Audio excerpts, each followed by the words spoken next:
So yung kumusta kayo mga padreng? Welcome back to my channel. May dinala rito, Barako 1.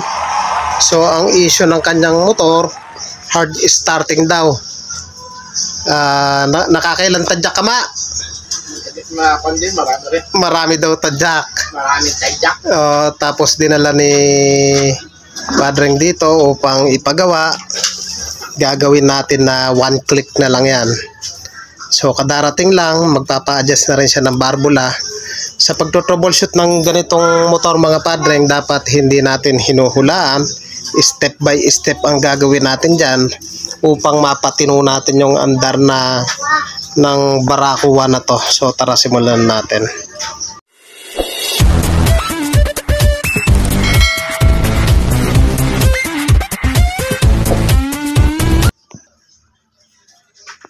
So ang una natin gagawin dyan, baklasin na muna natin yung kanyang carburetor. Linisin natin yan. Tsaka itotono na muna natin yan. So hindi ko napapakita yung pagbabaklas. Yung paglilinis na lang.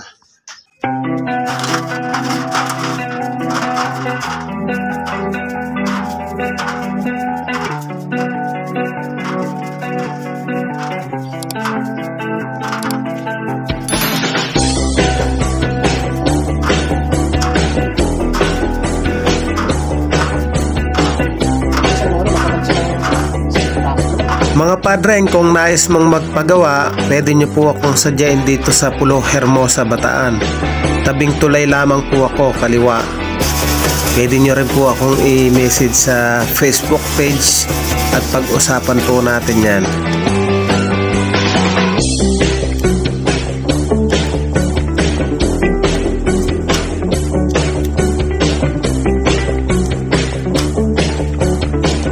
Ang issue nga pala ng motor na ito mga padreng, hard starting daw. Namamatay-matay, so kaya lininis natin yung carburetor upang alamin natin kung may nagbabara ba. So kalimitan kasi pag barado yung ating mga jettings, talagang napakahirap na rin. Pihitin na muna natin yung kanyang air screw, bilangin natin kung ilan yung naka-install. Kalate, isa, isa't kalate, dalawa, dalawa't kalate, tatlo, tatlo't kalate, apat at kalahati. Masyadong matakaw sa gas at nagmumumugto. Mabilis mag-init yung makina pag ganito yung dami ng hangin, nasa apat at kalate. At least 3.5 lang po tayo dyan. So tanggalin na natin to.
Mga padreng, kung trip nyo po yung mga klase ng ganito mga videos na patungkol sa ating mga motor, wag nyo pong kalimutan pakisubscribe, pakihit na rin po yung notification bell para updated po kayo sa mga panibago ko pang mga videos na i-upload. So ito mga padreng, cause ng kanyang hard starting, barado yung kanyang slow jet. So kahit binugaan ko na ng hangin, wala pa rin siyang butas. So susundutin natin.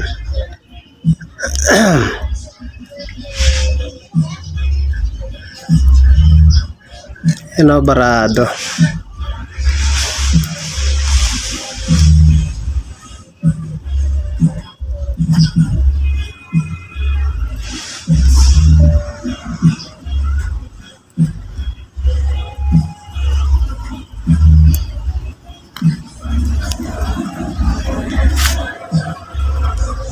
Yung gamit kong to sa brake cable.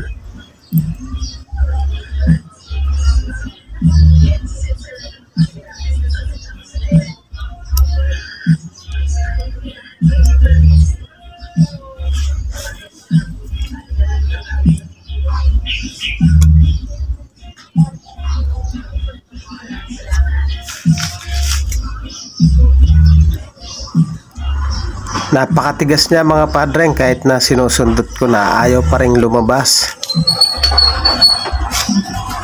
So buga na muna natin ang hangin.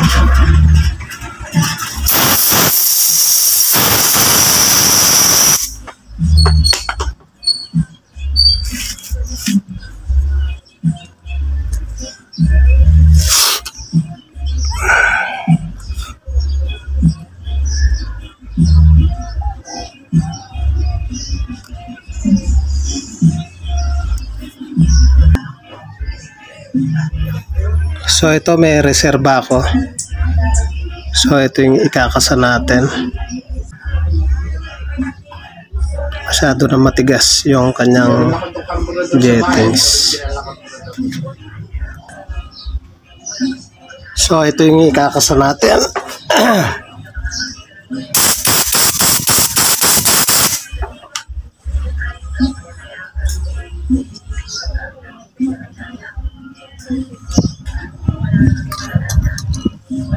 So kasa natin to, may butas na to. So kasa natin to. Kaya pinapalitan ko, tumatapon yung gasolina dun sa gilid. Gasket lang yan. Mas maganda pa nga yun. Oh, Original yun. original yun. Nakatabi dun sa bahay. Hindi, at least nasa iyo. Original yun. Gasket lang.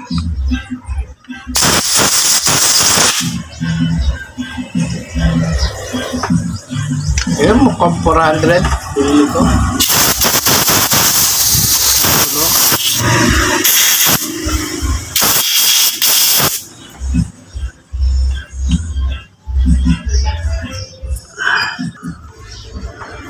So yung mga padreng, nakasana natin yung main jet, slow jet, tsaka yung kanyang air screw. So kinabitan ko siya ng 3.5. So pwede na natin takpan yan.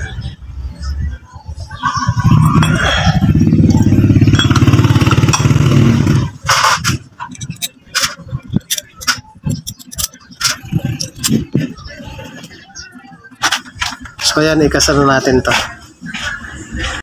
I-check na rin natin yung kanyang spark plug kung good pa yung kondisyon. At linisan natin, sabi ni Padreng, bagong palit lang yan, pero lilinisan pa rin natin.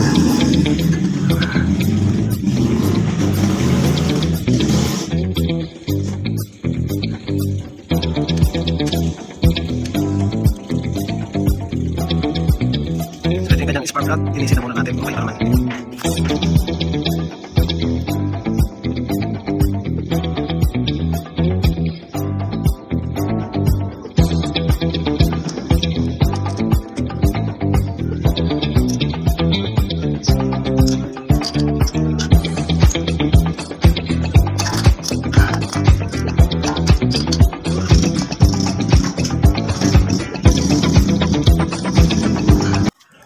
Mag-adjust na muna tayo ng barbula mga padreng. Tanggalin natin tong timing chain cover. So dalawang 8mm po yan. So hilain lang natin sa taas. So good pa yung kanyang timing chain. So tanggalin natin yung valve cover tappet. 8mm din yung kanyang tornilyo. At 4 na piraso po yan. So yung ating valve cover tappet, may mababasa po kayo nakalagay dyan, up. So ito na daw yung ang ibig sabihin po ng up. So sa itaas po yun. So hindi pwedeng magkabaligtad. So yun, one na lang. At hindi na natin maibabalik yung cover na yan. So may nakalagay kasing up yan. So yung up sa, siyempre sa taas. So yun, one click na lang mga padreng.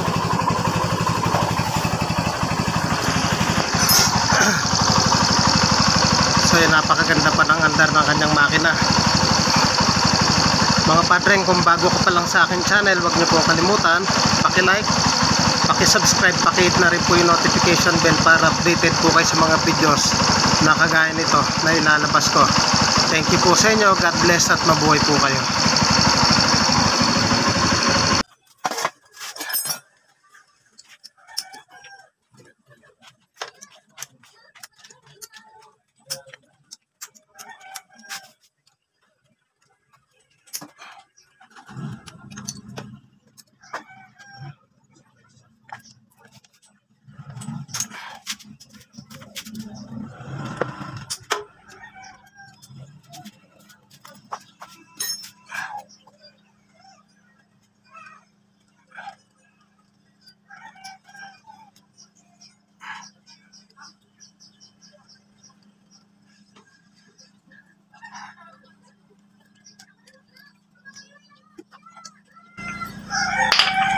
Yung letter T, itapat natin dito. Bago natin itapat, ilubog muna natin yung exhaust, aangat.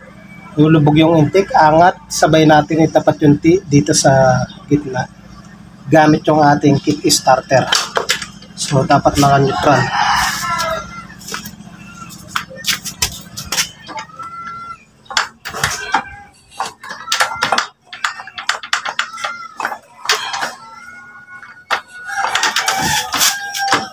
So, letter T dito. So, ayan. Okay na.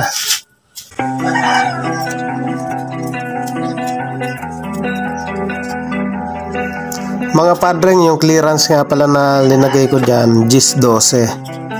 10mm dito sa ating intake, 12 naman sa ating exhaust. So, nasa sa inyo naman kung gagayahin nyo yun, pero yun ang kalimitan na gamit ko, na subok ko na.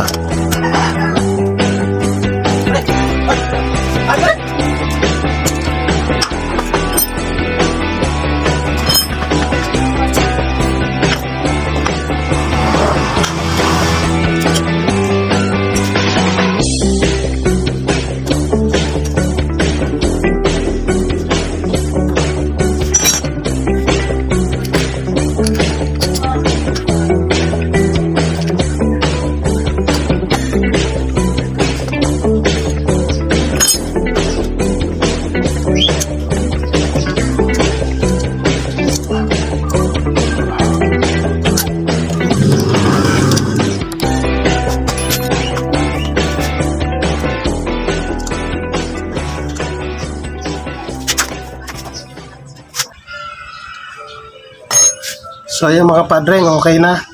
Try natin pandarin yung air cleaner, hindi na natin gagalawin.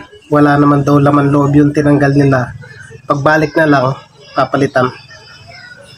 So okay na siya. Bali, ang ginawa lang natin, naglinis tayo ng kanyang karburador, barado yung kanyang slow jet. Kaya nagkukos ng hard starting. Tapos yung kanyang air masyadong malayo, 4.5. So, ang linagay natin, 3.5 lang. Nag-adjust tayo ng barbula. So, pandarin na natin. So, yung mga padreng, pandarin na natin.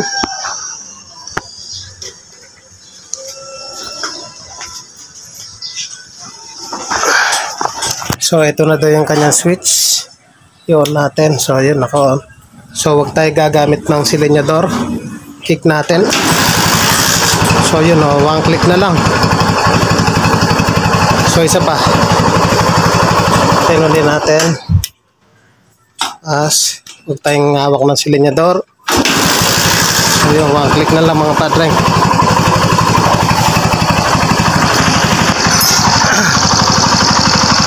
So, yun, napakaganda pa ng andar ng kanyang makina. Mga padreng, kung bago ka pa lang sa akin channel, huwag niyo po kalimutan paki-like, paki-subscribe, paki-hit na rin po yung notification bell para updated po kayo sa mga videos na kagaya nito na ilalabas ko. Thank you po sa inyo. God bless at mabuhay po kayo.